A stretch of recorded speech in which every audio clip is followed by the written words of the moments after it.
Putri Sentubung, putri sejinjang, penjaga gunung negeri Sarawak.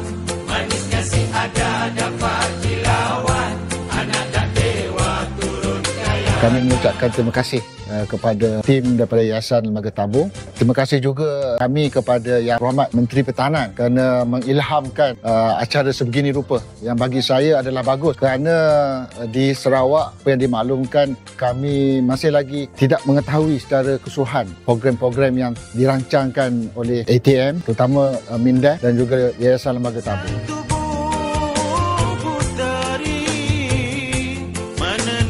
Ini adalah program yang sangat bagus bagi ahli bakat, menyertai secara percuma, dapat menambahkan kemahiran sedia ada, dapat membantu menjana pendapatan sampingan. Jadi saya berhasrat agar dan menyeru kepada semua ahli-ahli bakat di bawah Ceng Sarawak, ambillah kesempatan dan peluang kemasan untuk menyertai program ini bagi menambah dan menjana pendapatan kepada ahli keluarga tentera K2T ini. Kita well known ahli bakat kebanyakannya suri rumah yang tak ada pendapatan, hanya mengharapkan pendapatan daripada suami. Jadi bila adanya kursus macam ni, dia boleh establish dia punya self income tu daripada usaha dia sendiri, daripada kursus yang ditawarkan ni secara percuma. Masya Allah, itu memang sangat-sangat baiklah untuk mereka. Jadi bila masa saya join bakat ada buat aktiviti ni secara percuma, jadi saya join.